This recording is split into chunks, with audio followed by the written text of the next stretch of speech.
Que la grâce et la paix vous soient données de la part de Dieu notre Père et de Jésus-Christ notre Seigneur. Amen. Le texte biblique de ce mercredi 30 avril 2025 est tiré de l'Évangile selon Matthieu au chapitre 22, du verset 23 au verset 33. Le thème de ce jour est le suivant: essaie de comprendre les Écritures et la puissance du Seigneur. Prions. Seigneur, ouvre nos cœurs et nos esprits à ta parole. Fais qu'elle soit pour nous source de vie. Amen. Matthieu chapitre 22, du verset 23 au verset 33. Le même jour, quelques Sadducéens vinrent auprès de Jésus. Ce sont eux qui affirment qu'il n'y a pas de résurrection. Ils l'interrogèrent de la façon suivante: Maître, voici ce que Moïse a déclaré. Si un homme meurt sans avoir eu d'enfant, son frère doit épouser la veuve pour donner des descendants à celui qui est mort. Or, il y avait parmi nous 7 frères. Le premier se maria, mourut sans avoir eu d'enfant, et laissa ainsi sa veuve à son frère. Il en fut de même pour le deuxième frère, puis pour le troisième, et pour tous les 7.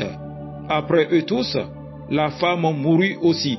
Au jour où les morts se relèveront, duquel des 7 sera-t-elle donc la femme? Car ils l'ont tous eu comme épouse.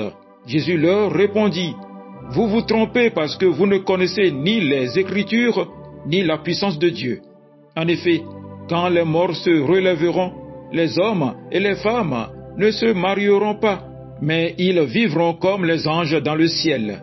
Pour ce qui est de se relever d'entre les morts, n'avez-vous jamais lu ce que Dieu vous a déclaré? Il a dit: Je suis le Dieu d'Abraham, le Dieu d'Isaac et le Dieu de Jacob. Dieu, ajouta Jésus, est le Dieu des vivants et non des morts. Tous ceux qui l'avaient entendu étaient impressionnés par son enseignement. Amen. Bien-aimés dans le Seigneur, dans ce passage, Jésus est confronté à un groupe religieux, les Sadducéens, réputés pour leur rationalisme et leur rejet de toute idée de résurrection. Ils viennent vers lui non pour apprendre, mais pour piéger. Leur question n'est pas sincère, mais calculée. Ils cherchent à ridiculiser une vérité spirituelle avec une logique humaine limitée. Mais Jésus, avec autorité et sagesse, les ramène à l'essentiel. Vous vous égarez parce que vous ne comprenez ni les Écritures, ni la puissance de Dieu. Dans le verset 29, ce reproche est aussi une invitation à mieux connaître la parole de Dieu et à croire dans sa puissance qui dépasse toute logique humaine. Mon frère, ma sœur, l'ignorance des Écritures conduit à l'erreur. Les Sadducéens connaissaient les Écritures, du moins le Pentateuque, les 5 premiers livres de Moïse, mais leur lecture était fermée, légaliste et matérialiste. Ils ne voyaient dans les textes que ce qui servait leur conviction. Or, Jésus révèle ici que la connaissance des Écritures n'est pas qu'intellectuelle, elle est spirituelle. Alors, quels sont les dangers actuels que nous vivons? Aujourd'hui encore, on peut citer la Bible sans la comprendre ou l'utiliser pour justifier ses propres pensées. C'est le cœur fermé à l'esprit qui empêche la véritable compréhension. Chers frères et sœurs, demandons à Dieu, comme dans le psaume 119, verset 18, « Ouvre mes yeux pour que je contemple les merveilles de ta loi. » Les Sadducéens posent une question liée à la loi du Lévirat. Deutéronome chapitre 25, les versets 5 et 6. Mais leur compréhension est entièrement terrestre. Ils envisagent la résurrection comme une simple prolongation de la vie présente. Or, Jésus leur révèle une vérité capitale.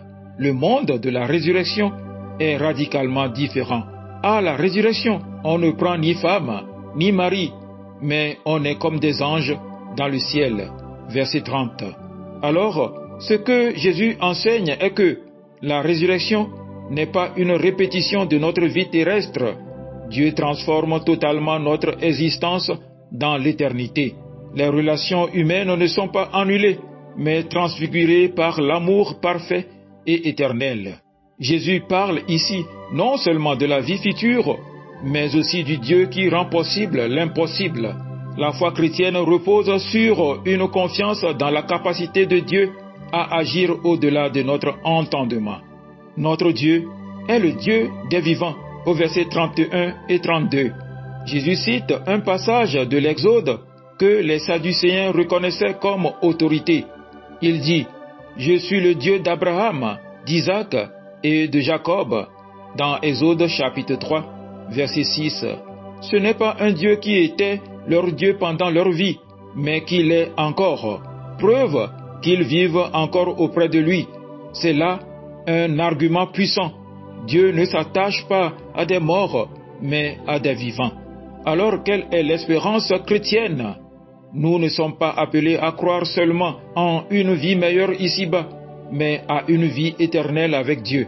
La résurrection n'est pas une idée vague, c'est la promesse centrale de notre foi. S'il n'y a pas de résurrection des morts, Christ non plus n'est pas ressuscité. Et si Christ n'est pas ressuscité, notre foi est vaine. 1 Corinthiens chapitre 15, les versets 13 et 14. Alors, ce passage nous appelle à une foi plus profonde. Jésus ne cherche pas à humilier ses adversaires, mais à les réveiller. Son message reste le même pour nous aujourd'hui. Connaissons les Écritures avec un cœur ouvert, non pour les manipuler, mais pour les vivre. Croyons en la puissance du Dieu vivant qui agit encore aujourd'hui et promet la vie éternelle. Ne restons pas dans les raisonnements humains, mais accueillons l'espérance de la résurrection. Que le Seigneur nous vienne en aide. Amen. Excellente journée à vous tous.